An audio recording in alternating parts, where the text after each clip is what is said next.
So this is the ಇನ್ನೊಂದು ಹಿಂದೆಂದು ಕೂಡ ಇದೇ ರೀತಿ ಹೇಳ್ತಾ ಬರ್ತಾ ಇದ್ದಾರೆ, ಡಿಜೆ ಬಳಸಿ ನಾವು ಕ್ರಮ ಕೈಗೊಳ್ತೀವಿ, ಕಾನೂನು ಪ್ರಕಾರ ಆಕ್ಷನ್ ಆಗುತ್ತೆ ಅಂತ ಹೇಳ್ತಾರೆ. ಈ ವರ್ಷ ಅದೇ ರೀತಿ ಆಗ್ತದೆ, ನಾವು ಬಳಸ್ತೀವಿ ಅಂತ ಆ ಮೆಂಟಾಲಿಟಿ ಇರೋರಿಗೆ ನೀವು ಏನ್ ಹೇಳ್ತೀರಿ ಸರ್? ಕೇಸ್ ಮಾಡ್ತೀವಿ. ಈ ವರ್ಷ ಕೇಸ್ ಮಾಡ್ತೀವಿ.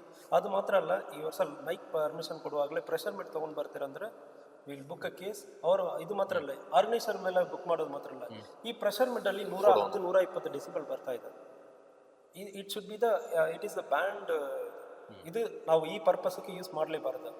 ಯೂಸ್ ಮಾಡೋ ಸಂದರ್ಭದಲ್ಲಿ ತೊಗೊಂಡು ಬಂದು ಡಿಸ್ಟ್ರಾಯ್ ಮಾಡೋದಕ್ಕೆ ನಾವು ಕೋರ್ಟ್ ಆದೇಶ ತಗೊಳ್ಳೋದಕ್ಕೆ ಪ್ರಯತ್ನ ಮಾಡ್ತೀವಿ. ಖಡಕ್ ಆಗಿ ಈ ಸರಿ ಮೂವ್ ಆಗ್ತೀರಿ. ಇನ್ನೊಂದು ವಿಚಾರ, ಈ ನಮ್ಮ ಧರ್ಮದ ಬಗ್ಗೆನೇ ಮಾತಾಡ್ತೀರಾ, ಬೇರೆ ಧರ್ಮಗಳ ಬಗ್ಗೆ ಮಾತಾಡೋದಿಲ್ಲ ಅಂತ, ಇದು ಎಲ್ರಿಗೂ ಕೂಡ ಅನ್ವಯ ಆಗುತ್ತಾ? ಎಲ್ಲ ಧರ್ಮ ನೀವು ಯಾವ ಧರ್ಮ ಬೇಕಾದ್ರೆ ಟೀಚೆ ಮಾಡ್ತೀರಂದ್ರೆ ಸಮಸ್ಯೆ ಆಗ್ತದಾ ಇಲ್ವಾ? ಯಾವ ಧರ್ಮ ನೀವು ಹಿಂದೂ ಇರಲಿ, ಮುಸ್ಲಿಂ ಇರಲಿ, ಕ್ರಿಶ್ಚಿಯನ್ ಇರಲಿ, ನೀವು ಡಿಜೆ ಆಗ್ತೀರಂದ್ರೆ ಯಾರು ಡಿಜೆ ಆಗ್ತೀರಂದ್ರೆ ನಾನು ಕ್ರಮ ಕೈಗೊಳ್ತೀನಿ. ಎಲ್ಲರಿಗೂ ಈಕ್ವಲ್. ಎಲ್ಲರಿಗೂ ಈಕ್ವಲ್.